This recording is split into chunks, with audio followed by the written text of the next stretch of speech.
ए नीतीश चचा हाथ जोड़ के विनती कर रहा है एक बिहारी कि 8 मरतबा पलटी मार चुके हैं, 9 मरतबा पलटी मारी है हमारे बिहार के हित के लिए और मेरे हिंदुस्तान के हित के लिए, मेरे संविधान के हित के लिए, मेरे लोकतंत्र के हित के लिए। नीतीश चचा से विनती करते हैं कि 8वां 9वां मरतबा पलटी मारिए। नीतीश कुमार को गठबंधन में आना चाहिए और गठबंधन का साथ निभाना चाहिए और अपनी सरकार बनाना चाहिए। भाजपा और मोदी के साथ रहकर उनका कोई भविष्य नहीं है। और इस दादाजी ने और इस भाई साहब ने इस वीडियो में बताया है कि कैसे आप इंडिया गठबंधन के साथ रहिए। हेलो हाय, काम की बात में आप लोगों का स्वागत है। कैसे कैसे पॉलिटिक्स चल रही है भारत में, सरकार नई सरकार लोग बनाने के लिए गठबंधन एक तरफ और एनडीए एक तरफ। तो इस वीडियो में क्या क्या हुआ है, चलिए वीडियो देखते हैं और समझते हैं कि इस वीडियो में क्या क्या हुआ है। चलिए देखते हैं। सभा की गिनती होने के बाद मोदी जी ने जो दावा किया था कि अब की बार 400 तो पार नहीं हुआ, लेकिन उसके बावजूद भी जो है कि एनडीए गठबंधन सरकार बनाने जा रही है। चाचा से बात करेंगे, पटना जंक्शन पे हैं। मोदी जी फिर से सरकार बनाने जा रहे हैं, क्या लगता है सरकार कितना दिन चलेगी? सबसे पहले आपके माध्यम से मैं भारत की जनता के साथ अयोध्या की जनता को 100 बार अपने गरीब गुरबे झोपड़ी भाई की तरफ से, बिहार की जनता की तरफ से, हिंदुस्तान की जनता की तरफ से अयोध्या वासियों को लाल सलाम करते हैं, इनकलाब करते हैं, जिंदाबाद करते हैं, सलाम करते हैं। अयोध्या वासियों को ही क्यों? इसलिए कि देश को दिशा देने का काम किया और देश के ऊपर जो अंतर्राष्ट्रवादी विचारधारा को थोपने का ये तानाशाही शासन काम कर रही थी। अंतर्राष्ट्रवादी विचार, अंधराष्ट्रवाद, इसको थोपने का जो काम यह तानाशाही सरकार कर रही थी, उसको यूपी की जनता ने, देश की जनता ने जवाब देने का काम किया है। केवल वहां से किया है ना, लेकिन बाकी जगह से नहीं, पूरे देश की जनता ने किया है। अगर पूरे देश की जनता अगर नहीं करता तो ये पोजीशन उनकी ना होती। पूरे एक जगह, एक दो जगह छोड़ करके बाद बाकी आप पूरे देश में पहले का जितना रिजल्ट उनका था उनसे एकदम डाउनफॉल में है। बंगाल हो, बिहार हो, उत्तर प्रदेश हो, महाराष्ट्र हो, जहाँ कहीं भी उनकी मेजॉरिटी थी, उसको आप देखेंगे तो जनता उनको जो है सो नकार चुकी है। फिर भी सरकार तो वही बना रही है। सरकार उनकी बनेगी तो कॉर्पोरेट घराने की बनेगी, उनकी नहीं बनेगी। कॉर्पोरेट घराने की सरकार बनेगी जिन्होंने संसद के माध्यम से 300 करोड़ रुपया एक दिन में लूटने का काम किया है। एक दिन में आप लोगों को जानकारी होनी चाहिए कि ये 400 पार नारा लगा के सेंसेक्स बढ़ा के और 300 करोड़ रुपया। चाचा मैं बता दूं, जिस दिन चुनाव की गिनती हो रही थी शेयर मार्केट पे 4 लाख करोड़ रुपया डूब गया है। हाँ, 4 लाख जनता का डूबा, लेकिन जनता का डूबा, लेकिन वो कॉर्पोरेट घराने एक दिन में उससे पहले निकाल चुके थे। ये डूब कैसे गया? आखिर क्या खेला क्या? वो ये लोग जुआरी हैं, सत्ता के जुआरी हैं। जनता के हमारे पक्ष में कोई नहीं, ये लोग सत्ता के जुआरी हैं। हमारे वोट का ये लोग जो है सो जुआ खेलते हैं, हमारे पक्ष में कोई निर्णय नहीं लेते हैं, बल्कि ये अपने पक्ष के लिए, अपने फायदा के लिए ये मतलब जो है सो जुआ खेलने का काम करते हैं शासक वर्ग। अच्छा, स्मृति ईरानी भी अपनी सीट नहीं बचा पाई अमेठी। वो वहाँ की जनता ने पहले ही कह दिया था कि हमें नचनिया बजानिया ना चाहिए, हमें नचनिया बजानिया ना चाहिए, हमें धरातल पर काम करने वाला लोग चाहिए। और देश की जनता भी यही कह रही है कि नचनिया बजानिया या झूठ बोलने वाला, फरेब करने वाला, अंतर्राष्ट्रवादी पैदा करने वाला, धर्म को सौदा करने वाला ऐसा लोग देश में नहीं चाहिए। हमें काम करने वाला लोग चाहिए, हमें प्रगतिशील लोग चाहिए, हमें प्रगतिशील राष्ट्रवाद को आगे ले चलने वाला लोग चाहिए।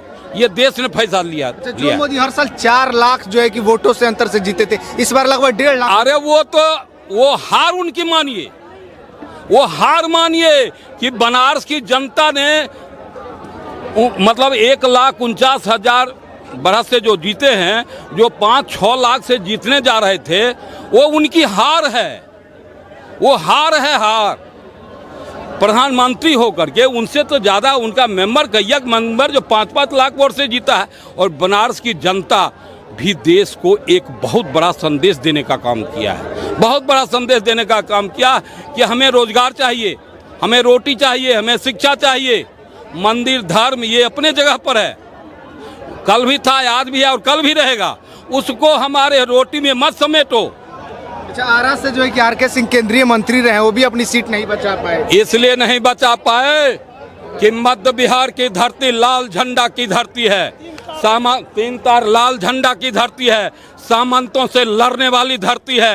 हजारों हजार जनता ने, हजारों हजार नौजवानों ने सामंतवाद के खिलाफ में कुर्बानी दी है। और आर.के. सिंह ऐसे लोग माले के सामने नहीं टिक सकता है। माले एक जनता की लड़ाकू शक्ति है। इतना कुछ होने के बाद सरकार तो इंडिया की बन रही है। अब किसकी बनेगी इसकी बात हम अभी नहीं कर सकते। हम लोग जनता है, हम लोग जनता है। लेकिन हिंदुस्तान की जनता ने जो फैसला दिया है वो तानाशाही के खिलाफ फैसला दिया है।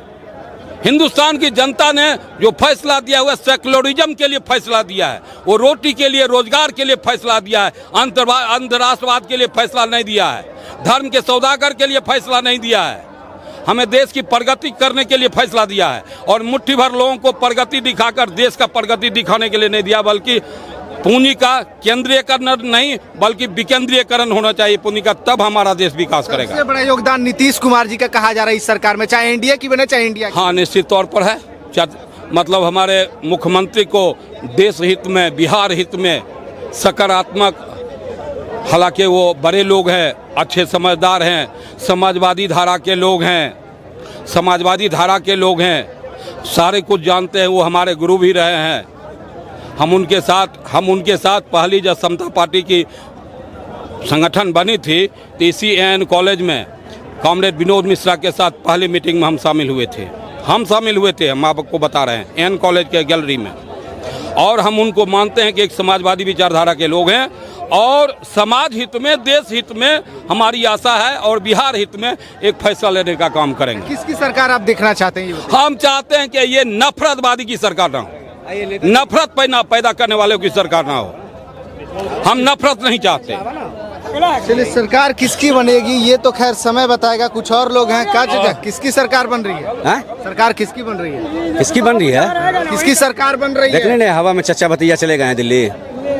चचे भतीजा दिल्ली गए हैं जो है कि एनडीए के लिए, भतीजा गए इंडिया के लिए। नहीं, अभी अखिलेश यादव के यहाँ चचा बैठे हुए हैं। अभी दिल्ली में अखिलेश यादव के फ्लाइट में चचा बैठे। कहाँ से मिल गया जी? अरे सोशल मीडिया के माध्यम से।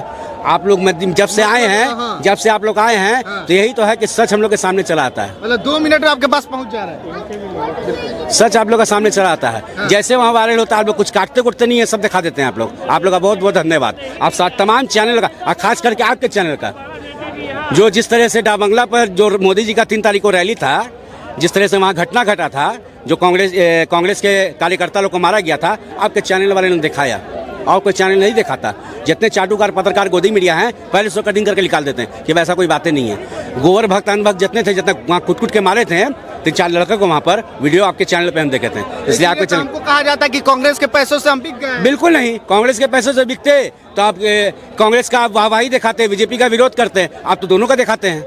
आप तो कांग्रेस अगर गलत करता है उसका भी दिखाते हैं, बीजेपी गलत करता है उसका भी दिखाते हैं। आप तो अपने आप में स्वतंत्र हैं। आप कहने का मतलब है कि मोदी जी के बारे में बात कर रहे हैं और 3 बार आप चाय खुला के पिए हैं क्या घर में? कभी नहीं, 1 से 2 बार। 2 बार, 3 बार हम भी नहीं पीते। मेरे घर में कोई नहीं पीता, मेरे मोहल्ला में कोई नहीं पीता, बोलता कि जहर हो जाता है। ठीक है, तो आदरणीय हमारे इस देश के जो प्रधानमंत्री थे मोदी जी, उन्होंने कुछ देर पहले इस्तीफा दे दिया है और उम्मीद करते हैं कि अब वो इस्तीफा नहीं लेंगे। ठीक है, कहा कि चचा भतीजा गए हैं दिल्ली। ठीक है, शपथ ग्रहण नहीं लेंगे वो मोदी जी। ठीक है, कि वो चचा भतीजा दिल्ली गए हैं। ठीक है, और नीतीश कुमार को मानना पड़ेगा कि एक ऐसा कैंडिडेट है जो 43 सीट रख के मुख्यमंत्री जब बिहार का 8 मरतबा बन सकता है तो प्रधानमंत्री बन सकता है। 2004 का कार्यकाल हमने देखा है कि जब बिहार के जब मुख्यमंत्री जब नीतीश कुमार बने थे तो शिक्षा पर, सिंचाई पर, रोड पर, एजुकेशन पर जो ध्यान दिया है, इसमें कोई काट नहीं सकता है। इसलिए उनका नाम पड़ा था सुशासन बाबू। पूरे हिंदुस्तान में कोई मुख्यमंत्री का नाम सुशासन बाबू आप बता दीजिए तो हम मान जाए। नीतीश कुमार का नाम बना है सुशासन बाबू, और ये चाहते थे। और एक चीज़ और बताते रहे आपको, ठीक है, कि आरजेडी में जब नीतीश बाबू थे तो उन्होंने विशेष राज्य का दर्जा का मांग किस लिए नहीं किया। बीजेपी में गए तो एक मतलब चर्चा नहीं की विशेष राज्य का दर्जा का, जानते थे कि मांगने से नहीं मिलेगा। मैं खुद गद्दी पे बैठूंगा तब मैं खुद बिहार को विशेष राज्य का दर्जा दूंगा। ये पूरा हो सकता है, लगता है? एकदम पूरा हो नहीं सकता है, एकदम होना चाहिए। एकदम 110% नहीं 200% होना चाहिए। कहा नीतीश जी तो मोदी जी को समर्थन दे कि अब प्रधानमंत्री बनिए। अरे भैया ये नीतीश चाचा हाथ जोड़ के विनती कर रहा है एक बिहारी कि 8 मरतबा पलटी मार चुके हैं, 9 मरतबा पलटी मारी है हमारे बिहार के हित के लिए और मेरे हिंदुस्तान के हित के लिए, मेरे संविधान के हित के लिए, मेरे लोकतंत्र के हित के लिए। नीतीश चाचा से विनती करते हैं कि 8वां 9वां मरतबा पलटी मारिए मेरे बिहार के हित के लिए, खास करके मेरे संविधान के हित के लिए, मेरा लोकतंत्र जो खतरे में था उसके हित के लिए। नीतीश बाबू से विनती करते हैं। हर बार पलटी मारता गाली सुनने को मिलता है, इस बार भी गाली सुनने इस बार नहीं मिलेगा, इस बार नहीं मिलेगा। अगर इस बार पलटी मारते हैं तो देश के प्रधानमंत्री बनेंगे, एक ऐसे प्रधानमंत्री बनेंगे, एक इंजीनियर मिलेगा प्रधानमंत्री के रूप में, चौथी फेल नहीं मिलेगा। एक इंजीनियर का पढ़ाई पढ़े है नीतीश बाबू ने, और इंजीनियर मिलेगा एक वहाँ गद्दी पे बैठा हुआ, ठीक है, जो सोच समझ के और हर चीज पर एक नया दिशा से, एक नए रोल से काम करेंगे। उन्हीं का नाम नीतीश कुमार है। बिहार में काम नहीं हुआ, कौन बोलता है? नल जल पे काम नहीं हुआ कि रोड पे काम नहीं हुआ? जो लड़की लोग शर्माती थे घर से बाहर स्कूल जाने में, उनको साइकिल का लालच, उनको ड्रेस का लालच, उनको बैग का लालच, उनको किताब का लालच देके स्कूल तक पहुंचाने का काम कौन किया? नीतीश कुमार ने। ठीक है, बस यही कहना चाहते हैं नीतीश कुमार जी से कि 8 बार पलटी मार चुके हैं, 9वीं बार पलटी मारिए, इस देश के प्रधानमंत्री बन के हमारे बिहार का विकास और हमारे हिंदुस्तान का विकास कीजिए आप। चलिए, नीतीश कुमार पलटी मारेंगे कि नहीं और सरकार किसकी बनेगी आने वाले समय में वक्त ही बताएगा। बाकी आप लोग इस परिणाम के बारे में क्या सोचते हैं? प्रतिक्रिया वीडियो कमेंट बॉक्स में दीजिएगा, शेयर कीजिएगा। बहुत धन्यवाद। तो फाइनली नीतीश कुमार को और चंद्रबाबू नायडू को गठबंधन के साथ जाना चाहिए। इस वीडियो में इन दोनों भाई साहब ने यही रिक्वेस्ट किया है और सच में जाना चाहिए और केंद्र में मोदी सरकार को रोकना चाहिए, क्योंकि वो देश की तरक्की में और खुशहाली में इतना योगदान नहीं, अपने साथियों के लिए काम करते हैं और गठबंधन देश के गरीबों के लिए काम करता है। उनका रिक्वेस्ट क्या नीतीश कुमार सुनेंगे या नहीं सुनेंगे, ये तो आने वाला वक्त में पता चलेगा। तो फिलहाल वीडियो में इतना ही। चलिए अगले वीडियो में फिर मिलते हैं एक नई वीडियो पर नई टॉपिक के साथ। तब तक के लिए गुड बाय।